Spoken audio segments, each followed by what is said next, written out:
Welcome to the last session of the first week of this conference.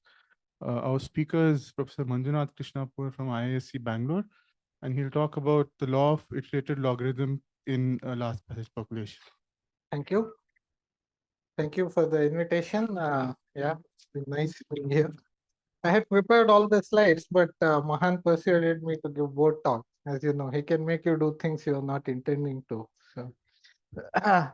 So, yeah, so what I'm going to present is this law of iterated logarithm in last passage percolation.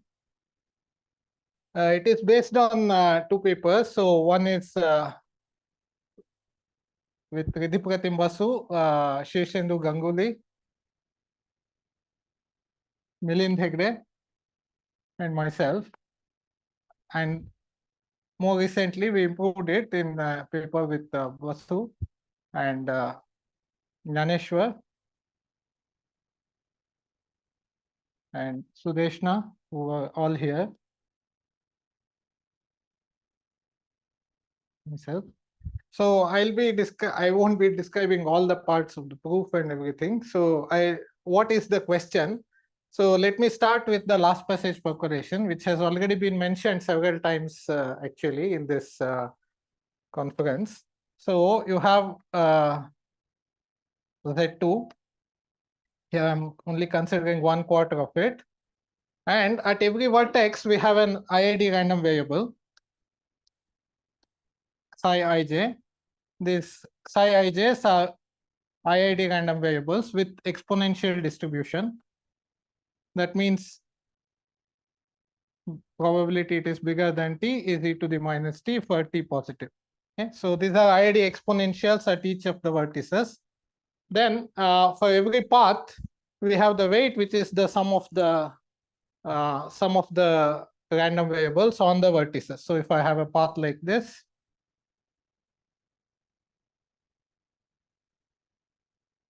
so then you for such a path, you take the sum of the weights along the path.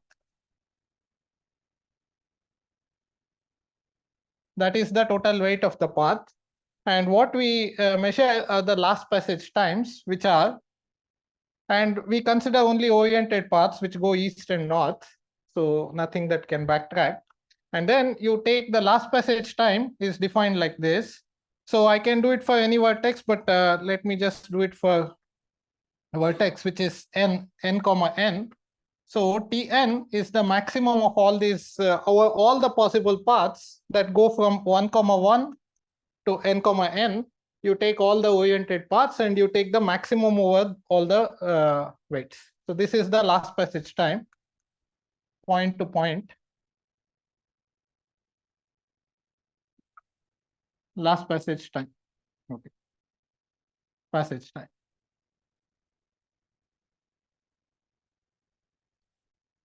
So this is the one of the main points of interest. Another one, very related one, is where you don't fix the endpoint, but you fix a whole set. In this case, I'll fix a line like this. So there's a line, a diagonal line like this.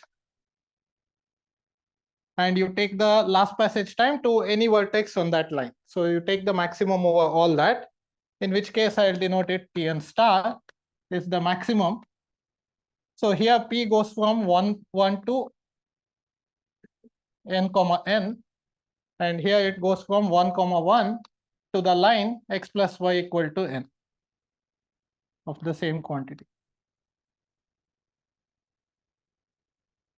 Okay, so this is the point to line last passage time. And so these are the two main quantities. Mainly, this is the one that we want, but this will be relevant. So what is it? Why exponential weight? So this model is interesting with any other distributions also, but much less is known in those cases, as we have heard. So when you have exponential weights, a lot is known about this one. So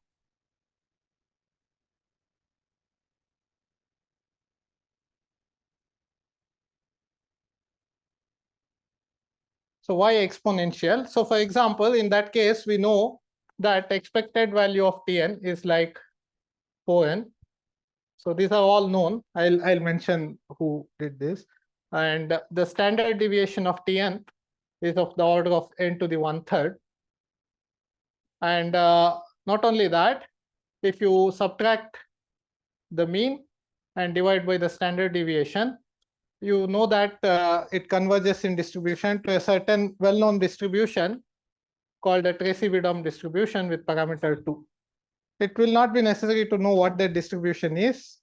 You can define it as the limit of this. I'll say what I need to know about it. I'll say later. Okay. So this is called Tracy-Widom, Tracy and Widom. So similar thing is true for the Tn star also. Expected Tn star is also 4n.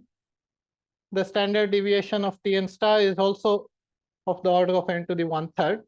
And Tn star minus its mean divided by its standard deviation also converges in distribution to a different distribution. It's called Tracy-Widom 1. So these questions are completely unknown in case of other i.i.d. Expect it should be true if you take other than exponential or discretized exponential, which is called geometric. Other cases, we don't know that these things. Even a very big open question is that standard deviation is of the order of n to the 1/3. We do not know that. So this is one of the reasons why we only consider exponential case. All this was done essentially by Johansson, at least the first one. Okay, I'm not so sure about the second. And the reason that it is possible to do these kinds of results is that Johansson found the exact distribution of Tn. So all this comes from the exact distribution of Tn.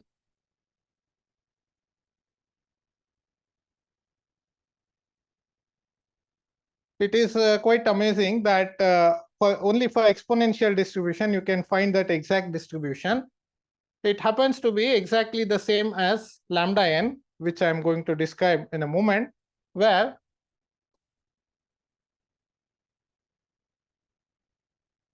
lambda 1 up to lambda n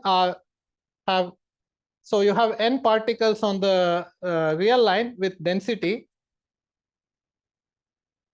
which is given by product lambda j minus lambda I square e to the minus summation lambda I less than j.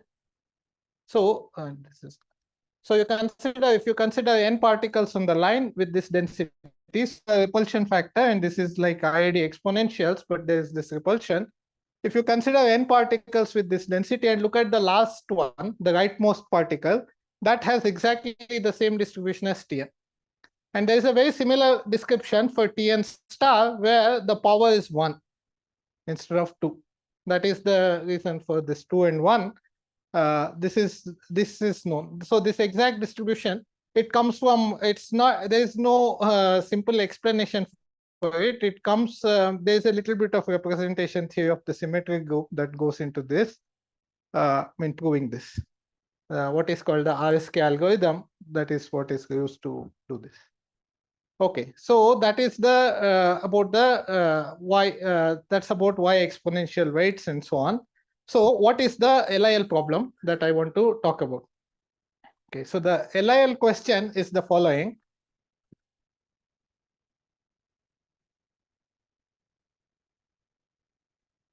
So we have these random variables Tn's defined on one probability space. We fill i.i.d. exponentials for the whole lattice, and then we construct all these Tn's on the same probability space. So the problem is to find functions g plus of n, g minus of n, such that, okay, so let me give a name to this. So this will be Zn, and this will be Zn star. Okay, so these are normalized already so that they converge in distribution to something. However, if you look at it as a sequence, sometimes they are very large and sometimes they are very small as a sequence. So problem is to find these sequences so that limsup Zn divided by g plus of n is 1, and liminf Zn divided by g minus of n is -1. So you want to find the correct growth rate of these random variables so that limsup and liminf are actually 1 and -1. So if you just, as I said, you have to let that go, otherwise this limsup would be infinity and minus infinity, and it is what we need to find.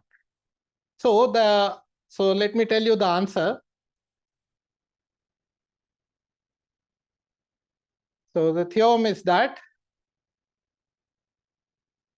So this is what in the earlier paper we didn't have all the constants properly. The difference between these two papers is in the first paper, in the second paper we have this result with all the constants in place. So g plus of n is log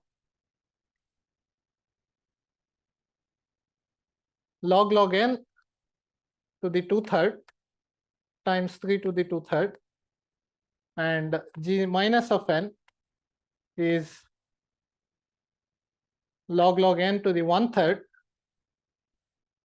times some constant 192 to the 1. Okay, so these are the, so we have those. This is why it's called iterated logarithm. There is a double logarithm coming in. So this is the result. Okay, so this is the exact growth rate of Zn's, and this is the answer. So this question was actually, I'll give the brief history of the question. So it was actually for there is a very famous, this is modeled on there is a very famous problem in probability theory, the Khinchin law of iterated logarithm.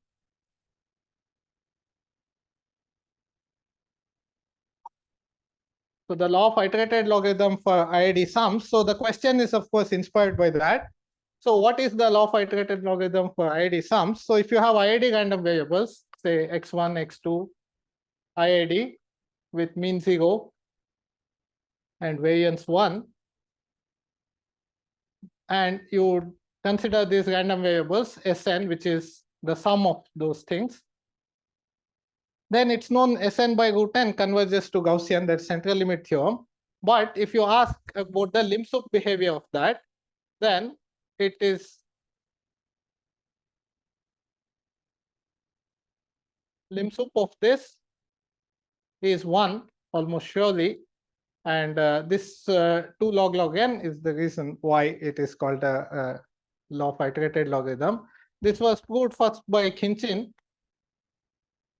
for when xi's have two values, -1 and +1, and then by Hartmann and Wintner in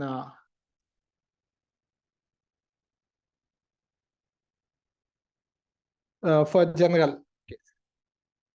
So the Bernoulli case, I think the motivations came from some number theory questions actually. So there are sequences, 0, 1 sequences, or -1, 1 sequences in number theory, like the Mobius function, whose behavior is behavior whose partial sums is quite important, and so some of the motivation came from there. But that's not important. Anyway, so this is, by the way, exactly 100 years ago. So this year, there is a Bernoulli World Congress in Probability where there is a section on 100 years of Khinchin's LIL. So this was exactly 1924. Anyway, so this is the motivation. So motivated by this, on Math Overflow website, so Gil Kalai asked the question. We have all these convergence in distribution questions in random matrix theory, last passage percolation, etc. So what is is there any law of iterated logarithm like theorems for these things? So the question was raised by Kalai. And then on this matter, the first paper is of Michel Ledoux, who proved basically what he found was he found the log n to the 2/3 and log n to the 1/3 behavior, but not everything. So he didn't get the constants, and also in the lower bound in the liminf behavior, he didn't. There was something weaker. And then in the first paper that we did, we again fixed these orders, but again without the constants, and now we have the constants. So that's all. So that's the story. And what I want to explain, at least what I want to convey is how do you get these things and the constants. I will not be able to probably convey the proper parts of the I mean, the most difficult parts of the proof I will probably not convey. Okay. Yeah, at any time, if you have questions, please ask. So this log n, where does it come from? That is one important thing. It is not always log n. For example, even here, it is depends very much. So I will mention where these constants come, but where does log n come from? It is not always log n. For example, here, if you change it, it depends on how the random variables are related to each other. Suppose I define s1 dash as x1, s2 dash as x2 plus x3, and s3 dash as x4 plus x5 plus x6, and so on. This is a different sequence with each Sn dash having the same distribution as Sn. But in this case, Sn dash over square root, we need an n anyway, times 2 log n is 1, almost surely. So it is log, no longer log. It really comes from how these are dependent on each other. Here, Si dashes are independent of each other, whereas here they are dependent on each other, and that is the key. This log comes from the dependent structure of these things. I will explain. For example, there is another, motivated by the question of Gilkalai, there is another problem that was considered by Paquet and Zaitouni, which I'll just mention, where they get a logarithm. On the face of it, it doesn't look like it has to do with this, but there is a different way of coupling the random variables having the same distribution, which is to take what are called GUE matrices. So what is a GUE matrix? Well, it's a Hermitian random matrix. Basically, it has i.i.d complex Gaussians on the off diagonal, and okay, I will not even describe the matrix fully. There is a random matrix, random Hermitian matrix with i.i.d complex Gaussians here, and some real Gaussians on the diagonal.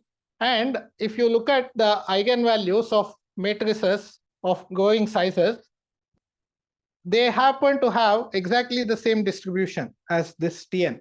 However, the coupling is very different, and there you don't get log n behavior, but you get log n behavior. So that depends on how these random variables are related to each other.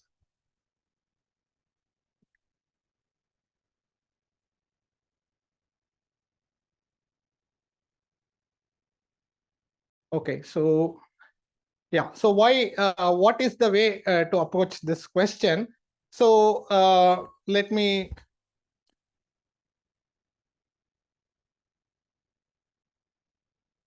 Should I? Yes.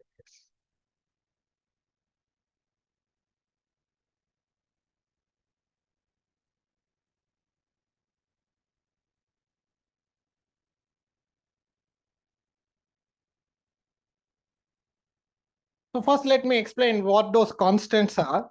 Where they come from. So I mentioned here the Tracy-Widom 2 and Tracy-Widom 1 distributions. I didn't say anything about them. So let me just tell one word about Tracy-Widom 2 distribution. Tracy-Widom 2 density, it looks like this. It's an asymmetric distribution. It decays like e to the minus 3 times x to the 3 halves on one side, and like e to the minus 192 x cubed on the other side. So it has a different decay on the two sides, and this is the fact that the powers here x to the 3 half and x to the 3 are the reason, as I will explain, for the difference in the powers of log n that you get on the two sides. Here you get 2/3, here you get 1/3. And the 192 and 3 are obviously these two. I mean, that is the source of those two numbers. Okay. But why log n? So that is the first question. So why we have this log n behavior here? So that depends on how they are related, as I said. So there is a somewhat additive structure here in the last passage percolation model, which I should, okay, I erased the thing I wanted. Oh. So, okay, let's look at last passage. So let's look at a point n comma n here. and a larger point m comma m. So when we look at Tn is the last passage time from here to here. So we have to look at all paths up to here, take the maximum weight. For TMM, here we have to take it up to there. So one thing is clear. So Tm is at least Tn plus, you can take last passage time starting from here to here. Okay, that is like a problem with m minus n, but that's not like 1 to m minus n. So let me write this is an independent copy of the last passage time for m minus n. So Tm is at least Tn plus Tm minus n. So it is superadditive in this sense. But you can also get a sort of inequality the other side. Tm is less than equal to, how can I get, so why is this? I mean, you can, so here the reason for this is you have to calculate Tm, you have to consider all paths from 1 to mm. But if I only consider paths going through n comma n, then I get this. That is what, so I'm taking a smaller set of paths.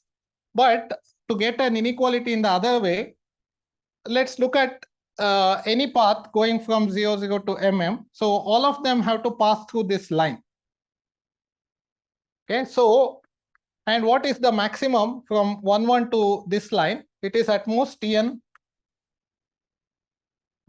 star, what I call Tn star, point to line last passage time. Whereas what is the maximum from mm to this line? It is again, if you reverse the picture, it is like a copy of the point to line passage time with m minus n. So it's sort of, okay, one side we have exactly a superadditive structure. The other side, it is slightly different. We are bounded by larger quantities. But if you see, to some extent, Tn and Tn star are about the same. The constant is also the same, 4n, 4n. So Tn and Tn star, we can, to a first order, they are approximately the same. Okay. So because of that, you can roughly think that Tm is Tn plus Tm minus n. So your question is, okay, so this, I'll come back to this. Now, how are we going to, so this is an ingredient that we will need. Yeah, so what does this, okay, let me draw the model from here. So for Tn and Tm to be approximately independent,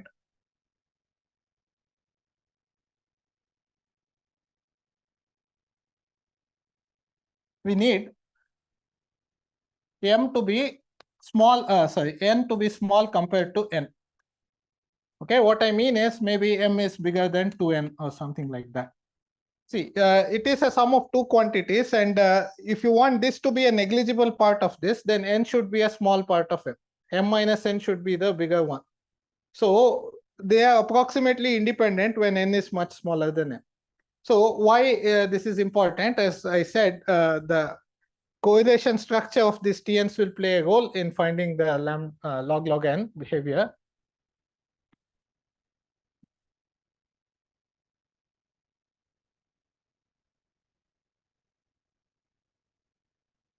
Yeah. Okay. So this is something that I will come back to. How is this used? Let's take any. So they are converging in distribution in Tracy-Widom, and we want to show something like Zn. So what does limsup Zn by some g plus of n? We want it to be 1, almost surely. What it means is that if you look at how many times Zn is greater than equal to 1 plus delta g plus of n. Okay, so this event occurs, probability that this event occurs infinitely often should be 0 if delta is positive and 1 if delta is negative. Meaning that Zn is infinitely often bigger than 1 minus delta g plus of n, and Zn is only finitely many times bigger than 1 plus delta g plus of n, right?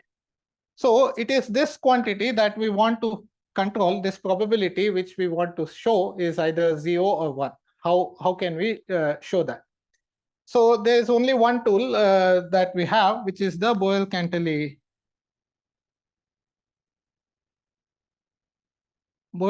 lemmas. Tell us how to probabilities. You have a sequence of events, A1, A2, etc. Then what Borel-Cantelli tells you is that the sum of probabilities is finite. Then you get that only finitely many of the events happen. And if sum of the probabilities is infinite, plus ANs are independent, then we get that probability ANs happen infinitely often is 1. Okay. So this is the Borel-Cantelli lemma. Now, we want to apply it to these events. This is the event AN that to which we want to apply. The problem is that they are not independent. So the question is, we have to go on a subsequence where we have near independence. So that is what is key to all this. We have to find on how sparse the subsequence we have near independence. And that is why I was saying here that Tn and Tm become approximately independent if m is proportional to n, a larger constant times n. So if you go by a factor of 2. So what this says is that from this, what we see is that if you take a subsequence which is going by a factor of 2, like powers of 2, then these events are approximately independent.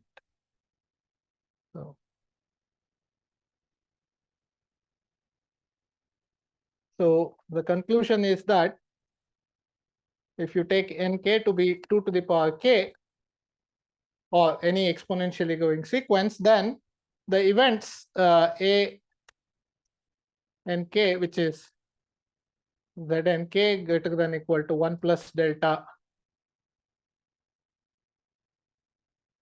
are approximately independent.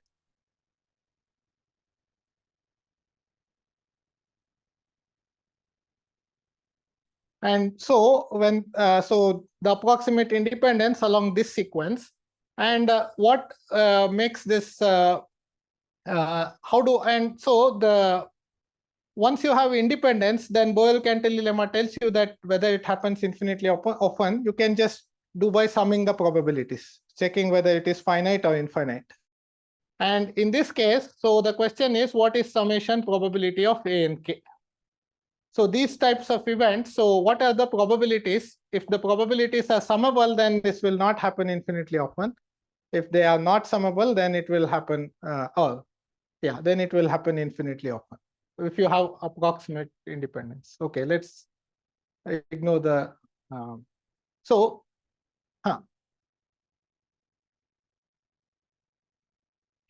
that is only, that then we have to argue about the in-between things. That's right. So this will only be, so if I ask only about along this subsequence, whether it happens infinitely many times, that for that I just need to know the sum of the probabilities. But then it is still possible that it doesn't happen on this subsequence, but in between somewhere these events could happen. I have to control that. These are the two steps of the steps that we need to do. But first one, along the subsequence,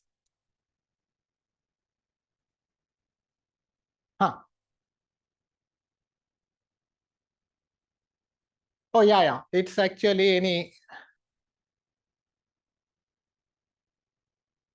In fact, we cannot do with 2, but we have to take lambda close to 1. As in the usual LIL, we have to modulate lambda and for different parts of the proof, upper and lower bounds. Yeah, you have to use different exponentially going sequences.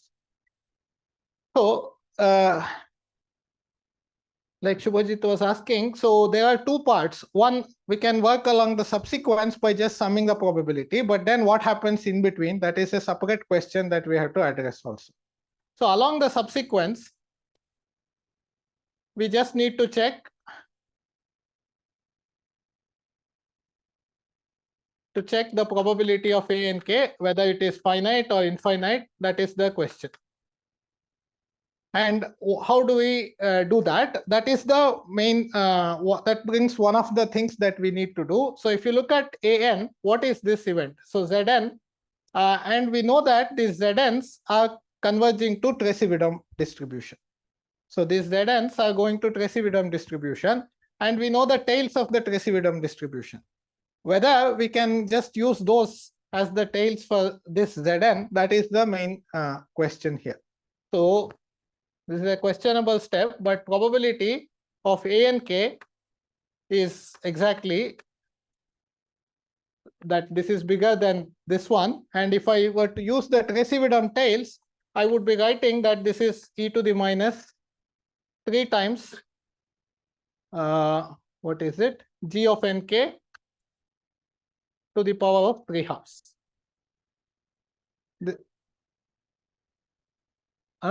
No, this is one of the key things we have to do. This convergence in distribution is not going to give us tail probabilities like this. What we have to do is, this is one of the big steps, that we have to prove this kind of thing. But it is sort of motivated by the tails of the Tracy-Widom, because Zn is converging to there. It's similar in the classical LIL also, that square root 2 comes from Gaussian tail, which is e to the minus x squared by 2. Yeah, so this is the big question number 1, whether probability of A and K is like this. But if it is so, then immediately you get the entire answer, because when is this summable? Okay, so for this is summable if we take something like g of nk, I mean, what is in the exponent should be something like log k, maybe with the 1 plus epsilon. If we have 1 plus epsilon log k, it will become 1 over k to the 1 plus epsilon, which is summable. But log k, if nk is lambda to the power k, log k is exactly, but this means, what does this mean? So log k is exactly log nk. I'll ignore the 1 plus epsilon. So now you see that this g plus of nk is log nk to the power 2/3, and okay, something is, maybe it was 3 to the minus 2/3. Yeah, I forget now. Okay, so something like that you get. So this entire thing is explained by this one, if you could prove that. And other parts are similar. The lower tail is different there, e to the minus 192 x cube. If you can use that on the other side, again you will get the g minus will look like log nk to the 1/3 and 192 to the 1/3. So that is one of the big main steps, is to prove these types of bounds at finite n level, this and not invoke the tails of the limiting distribution. That is step 1. And the other one is what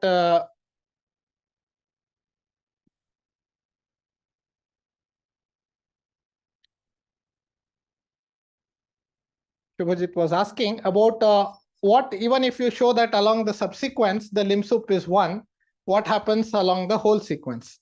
Of course, along the whole sequence, the limsup will be higher, but is it, I mean, could it be actually strictly larger? That is the question there. So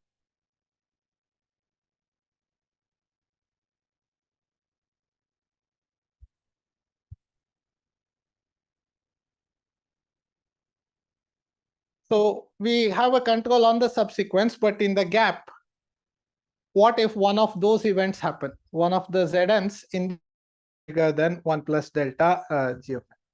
So let me call this Bn for the moment, just for simplicity. The simple idea, okay, which works only on some of the cases, but is that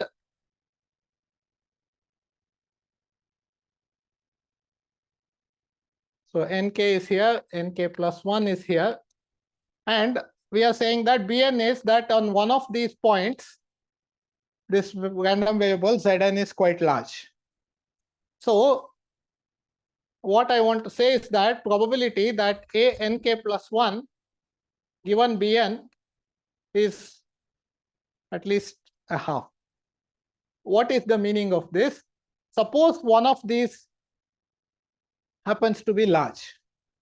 Okay, and one of these Zn's happens to be large, let's say here. Now, what does it take for Znk plus 1 to be large? Okay, so So there is a path with large weight up to here, and I want the rest of the, here also I want the weight to be abnormally large, but that will only require for me that the weight from here to here be above average. I don't need to be, if nk and nk plus 1 are pretty close, which we can ensure by taking this lambda to be close to 1. If we take lambda close to 1, nk and nk plus 1 are not too far from each other. In such a situation, we can ensure that if it happens here, it has a reasonable chance to, if the passage time to here is large, there is a reasonable chance for the passage time at that point to be large. But then if you just reverse this, this will show that probability, what is this? This means that probability Bn is less than equal to 2 times probability of nk plus 1. This is the probability ratio of the probability, so you get that. So probability of this entire stretch can be controlled by the last point. So if you have along this sequence, it's more or less like if one of these, if we control on this subsequence, then we have the control. But this only works in, this is actually much more difficult in the lower. The key point here is like the most difficult part here is the lower tail, and that is, it doesn't work like that there. So this only works for,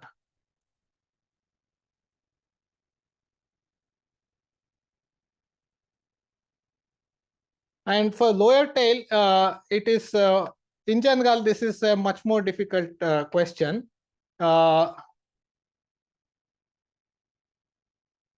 Yeah, I wish I knew how to explain it well, but I don't know how to explain it well, so I will not. So the lower tail part that requires some geometry of the last passage percolation geodesics.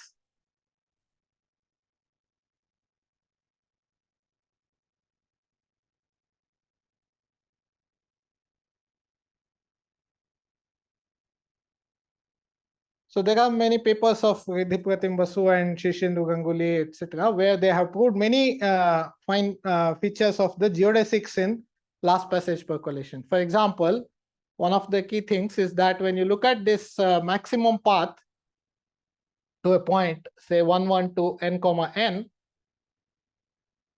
so there is a maximizing path which goes from here to there. So what is the nature of this path? How fluctuating it is from the diagonal? So they know, they have proved that this is of the order of, is it 1/3, 2/3? What is it? 2/3. So this path stays in a width of n to the 2/3. So the lateral fluctuations of it, etc. So this is required. I don't know what to explain there, so I'll skip that. But that's required for that, for the lower tail part. So maybe I'll just say a few words about how what is required to do this estimates for the finite n level. Okay.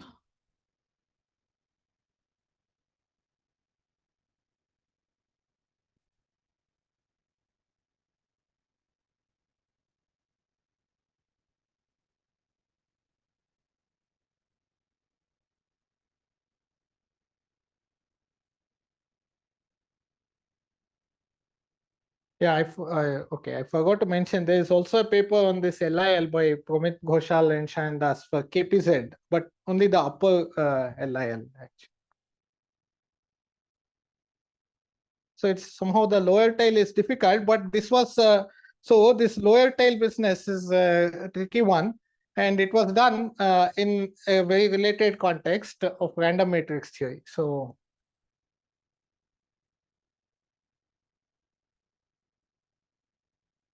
what I will do in the maybe 10 minutes, I'll just explain a little bit about, I won't actually carry out any of the calculations, that's quite involved, but where do these estimates, if we want to prove, we have this Tracy-Widom tails, what we want to prove is similar tails for, so Zn, you want to prove something like e to the minus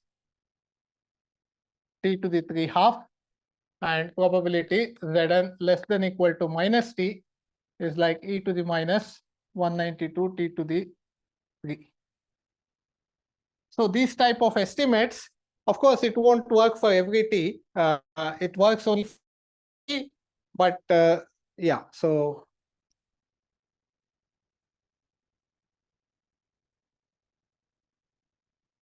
in our case, we need t to be only like log n to some power. So if you can prove such uniform bounds for the tails, then we can, that is the first part of the. So there, what I will mention is the random matrix connection. In fact, that is where these tails come from. There are couple of ways to get these tails, but this is the one I like most. So what is the random matrix connection? We earlier said that this Tn has an exact distribution.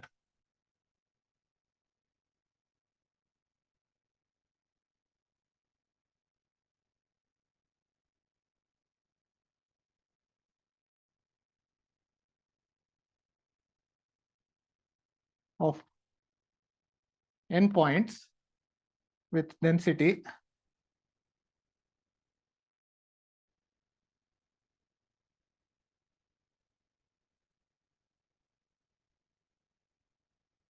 so this is the maximum point in this ensemble.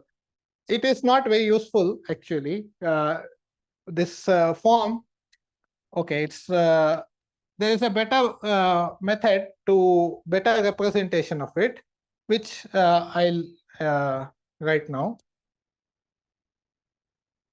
So there is a random matrix whose maximum eigenvalue has exactly the same distribution.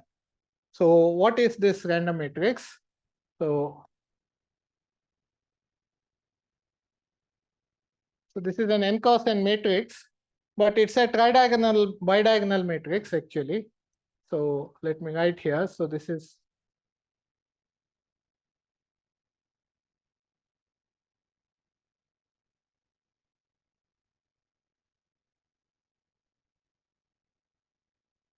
a bidiagonal matrix n cross n. What are they on the entries? Only on the two diagonals there are some entries. Okay, so this chi j means it's a square root of a chi-square random variable. Okay, so that's what is chi j. All the entries are independent.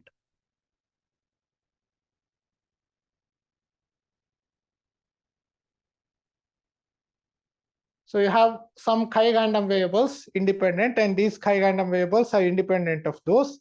So you have this bidiagonal matrix, and then you form L is B transpose B.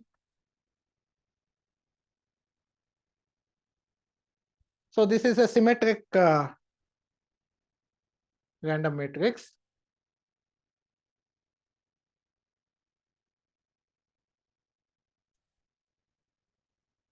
Then the largest eigenvalue has exactly the, or rather, the entire eigenvalues, the eigenvalues of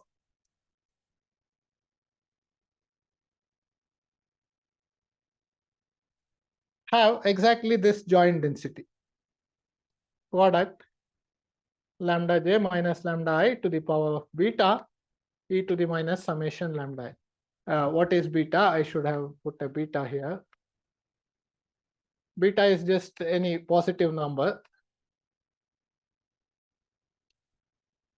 So fix a positive number beta and form this random matrix, and you take B transpose B, then the eigenvalues of L have exactly this distribution. So that is the same as what we have here with beta equal to 2. Okay, so this is L and beta.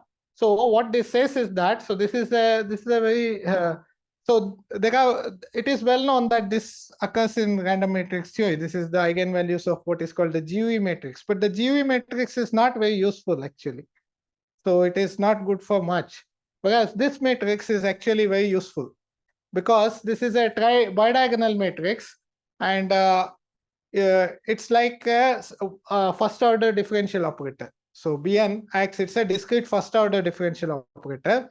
And so you can imagine taking limits and it becomes a first order differential operator. So, and that is why this matrix is actually more useful than the full GUE matrix, which does not have any operator limit, so to speak. So anyway, so this was done originally by Trotter in 1984, and Edelman and Dumitriu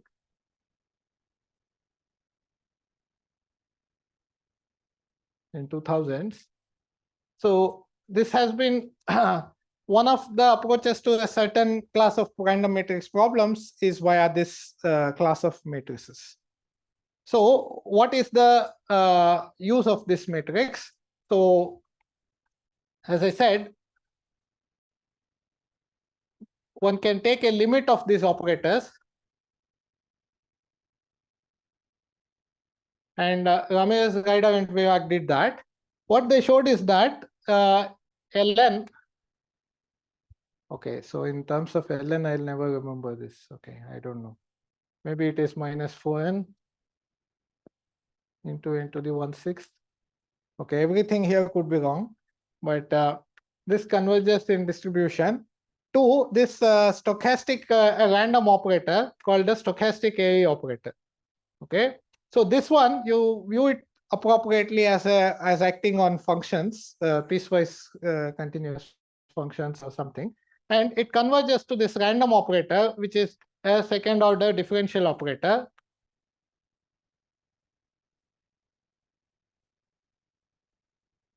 This is standard Brownian motion. Okay, so this is called the stochastic array operator.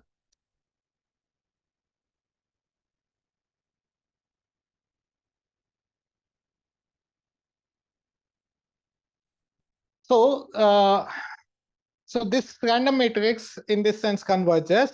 Not only that, this stochastic array operator has a discrete spectrum. It has eigenvalues.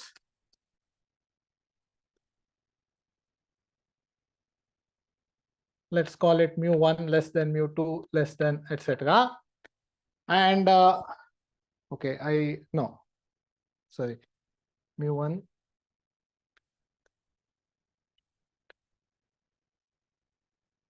etc.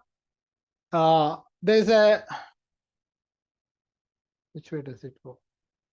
Yeah, so this looks correct. So, and these eigenvalues correspondingly scaled. So the eigenvalues of this will be lambda j minus 4n times n to the 1/6. Something is wrong actually. Okay, I missed the. This has to be divided, I guess, right? This is it right? For the Ledoux.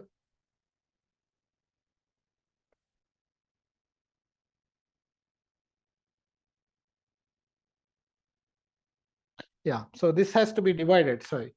So n to the minus 1/3 times these eigenvalues will correspondingly will converge to mu sub j in distribution.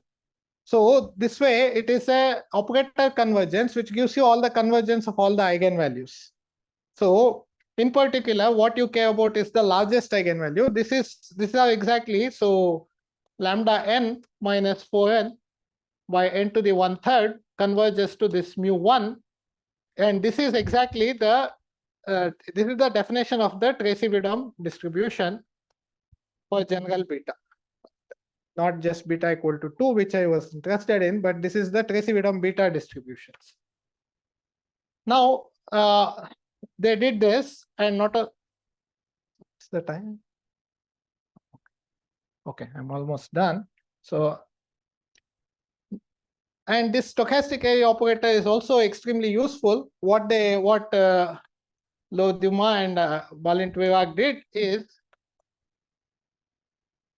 they found the tail bounds for this mu1. So here there is no limit. This is the limiting object. You have a stochastic array operator, and you have the first eigenvalue of it. So it's a random operator. So first eigenvalue is random, and they found the tail bounds for that, which is exactly what I had written earlier. Probability mu1 bigger than t, decays like e to the minus 3 times t to the 3 halves, and less than minus t, that probability would decay like e to the minus 192 t cube. This actually this is when beta is 2. Sorry. They did it in general, but for beta equal to 2, it comes out to be something like this. I have fudged a little bit. What this will give is a scaled one, so all these constants are slightly different, but it doesn't matter. So the principle of it is that you using the stochastic A operator, you can get tail bounds for mu1. Now what is the way we want? We want directly the eigenvalues of this, not the limiting object, but the tails for the lambda n, which is the top eigenvalue of this.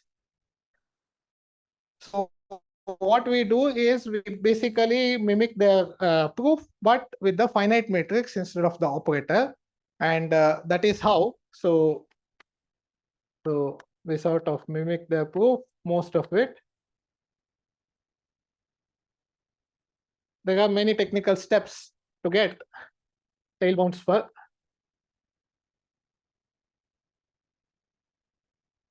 lambda n for finite n, or rather lambda n minus 4n by n to the 1/3 at finite n level. So this is one of the main ingredients. The other one I half described only the upper tail. Yeah, okay. So yeah, that's all.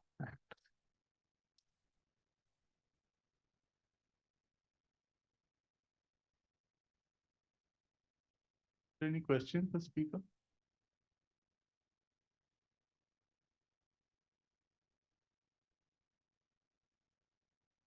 So where exactly did you use exactness? I mean, this exponential decay? Exponential decay? You mean this one? No, in the distribution. Oh, that distribution, we use Johansson's theorem as a black box. Though why, so the exact distribution of Tn, which I said, for example, that Tn is the maximum, Tn is the maximum point of this joint, of this ensemble of points. That comes from exponential distribution. And this is now, I don't know any simple proof of it. Maybe some of the people, Milind or somebody can tell. The only proof I know for it is first Johansson does it for geometric random variables. When you put geometric weights, geometric distribution weights, so at each point you have an integer according to geometric distribution. Then if you are looking at the passage time to n comma n, what one can do is you look at this entire thing as a matrix of integer entries.